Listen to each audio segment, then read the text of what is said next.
Here we are from the Central Information Center overlooking downtown Las Vegas. And with us, we have Kevin Kelly, President of Platinum Land Kings, Mark Gross, CEO of U.S. Loan Servicing and Escrowing, and Dan Costigan of Platinum Land Kings Trustee Sale Department.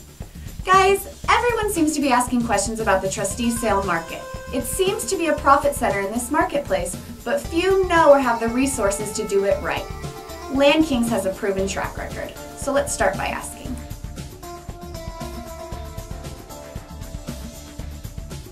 Explain how and where the trustee sale fits into the foreclosure process. Well, the trustee sale is the end of the line for the borrower. If they're in the middle of a short sale, well, that has failed. If they're in the middle of a loan mod, that has failed. Sometimes with no indication of it failing except for the sale and a surprised borrower. This is where there's no more cancellations, there's no more postponements of that note. It is where the rubber hits the pavement. Mark? That's true, Kevin. That all takes place about 120 days after the borrower's gotten his notice of default. And it takes place down on 4th Street by Nevada Legal News. And it doesn't happen at the courthouse steps like everybody thinks it does. It happens at Nevada Legal News. Now, basically it's the culmination of the foreclosure process. At that point, either the bid is coming out or it's not. And when it does come out, you've got a number that can be the full amount of the note or it can be a reduced amount of the note. And at that point, that's where Dan Costigan comes in. Now, what is the difference between last year and this year at the trustee sale? What we've seen down at the auction, being there every single day, the difference between last year's sales and this year's sales, there was a steady increase until Bank of America suspended a lot of their properties.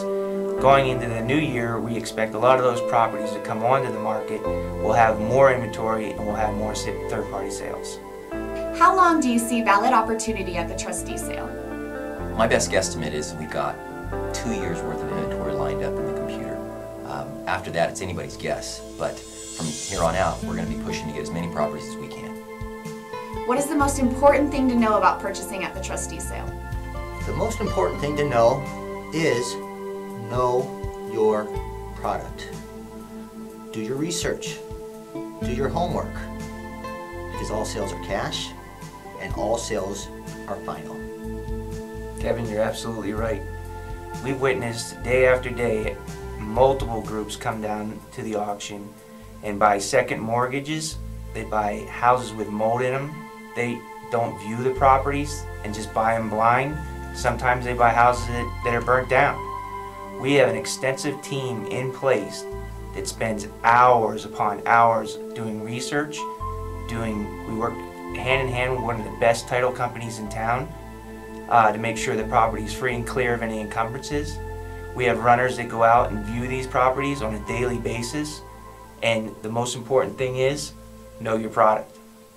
Can you explain the process of what you do prior to the sale date, during the sale date, and after the sale date? Well, first things first, get your paperwork in and get your funds over to USLS. Mark Gross is the president of USLS. Mark, can you talk about that further? Well, yeah, Kev, we've been in the state of Nevada for 20 plus years. We're a licensed and bonded escrow agency in the state of Nevada, and we're licensed to hold money and disperse money, and that's all we do. We've been doing that for you guys for 2 years plus out there at the sale. We've handled hundreds of transactions for you, and that's all we do. So the bottom line is the customer executes his documents with you, executes our escrow instructions. He receives the wiring instructions from our escrow agent at the office, and then those funds are ready to go to sale at that point. At that point, those funds are live. Then we start our day, we start designating properties at 4 o'clock in the morning. We start sending our runners out to go view those properties. We take all that data, we input it, and then we're ready for sale by 10 o'clock. Well, at that point, Dan shows up at the sale, I meet him, I verify that I have all his customers' funds, and we're ready to purchase properties. Well, that was a real smooth version of how our day starts. Really, it's very in-depth and detailed and extensive.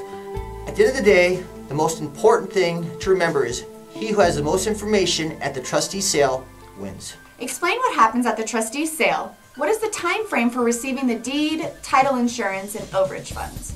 Dan arrives at the sale. I have to show proof of funds for Dan, showing that he's allowed to bid because he's got all the funds there. which makes him able to bid. At that point, they will accept Dan's bids. So I have to, let's say for example, we have $500,000. We take the $500,000, we show the trustee, auctioneer, that we have the funds and we're able to bid. And at that point, it goes to Dan's job, where he'll listen to the bidder rattle off hundreds upon hundreds upon hundreds of houses all day long. And he's got to pick out the house that fits his criteria or your criteria. And at that point, if and when Dan wins his bid, they look to Dan to pay. And there's no waiting. There's 30 seconds to pay. They start looking to Dan, and they know that typically I'm down there with Dan, or another one of my escrow agents is down there with Dan, and they give the total. And if you don't have that total ready, and the vesting sheet, which is who's going to be holding that, in other words, whose interest is that being purchased for, we place that right away. And so at that point we pay at the cashier, and those funds are broken down in $100,000 increments, $50,000 increments, $20,000 increments, $10,000 increments, $5,000 increments, and $1,000 increments. We like to pay as close as possible to the winning bid amount. Why we do that is because when you win the bid, if it was $157,000, we pay with $157,000 so that they don't have to refund any money. We don't pay with $160,000 because we don't want to wait for the $3,000 to come back to you. Now, if that does happen, it typically takes 2 to 3 weeks for those funds to be returned, and they come back to USLS's escrow account for the customer. And at that point, they give us the deed or the temporary deed, or the trust, it's called the trustee's sales receipt, and it goes into your name, and we hold that, and then those are typically emailed or faxed out to the customer and to the Land King's office right away, so they can package them up and give a complete package out to the investor. And from there, basically we wait for the original deed to come back, and those are recorded typically within 24 hours of them being received. And that's the whole process, I believe. Can you think of anything I forgot? No, that was great until we get into the back end and the rehab for the resale. Okay. After Mark is done, we put together a package for the investor. It'll have a property profile with pictures of the property, full details, what we paid for the property, and actually our targeted resale. It also will have a proof of insurance in there, and it will have where we derived our value from, our BPO value. We'll actually have the hard comps that we use to get that value. And that goes out within usually 24 to 48 hours. Included in that package is your rehab cost estimate. Immediately upon purchase, we get the power, water, gas turned on, any utilities we need to start the process of getting the product back on the market. Our rehab crews are there immediately, landscapers, painters, carpet guys, whatever we need specific for that property. Generally, a property is back on the market, ready to be resold in market condition in 3 to 14 days. When I say market condition, it is a property that someone walks into, looks good, smells good, and chances are they're already decorating the place. That is what we consider market condition, and that is what our BPO is based off of. So how do you determine the property value at the trustee sale? That's a great question. I don't know how a lot of people perceive value at the trustee sale, but we determine value by what's called a BPO, or a broker's price opinion. Our broker's price opinion is what we believe a property will resell for within the next 45 days. That is determined by current sales in the immediate area for a similar property, what is on the market, whether it's a short sale, whether it's a foreclosure, whether it's just a regular sale. We've got to look at that. We've also got to determine the condition of those properties. We also have to look at what is contingent, what has gone to contract, and how long it's taken to go to contract. These are some of the things that we have to factor in during our BPO process, or determining the value of a property. This is very, very important for the purchase. Another type of perceived value that we see is for the buy and hold properties. Our BPO for a buy and hold property is going to be completely different than it would be for a flip property. We would be looking at the purchase price for that property, and we'd be looking at the rents and the percentages of the rents that the property brings in versus the purchase price. So what challenges are you seeing at the sale? Some of the challenges we see down there are people that they don't do their title work, they buy second mortgages, they buy houses they don't go run, and they find out there's mold, or they're gutted, they don't have any kitchen. Another challenge is that they'll buy a property that actually doesn't even exist. You know, overhead Google shots show a commercial building, for an example, but if you don't go out and run it and make sure that building's still there, you know, sometimes they're bulldozed down and condemned. All these can be very costly. Just the buying a second mortgage, geez, we saw a guy just a few weeks ago buy a second mortgage that was $45,000. We've seen him buy them at $90,000. There usually isn't a whole lot of value to those seconds at this point. And the condemned properties, geez, well, all sales are final. You're out that money that you put forth, and it's usually a substantial amount. A good team, good information, very important. Of the clients you are working with, what is the percentage of buy and hold versus buy and sell?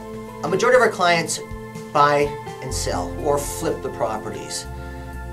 They do this because we've got a solid history of large annualized returns for them.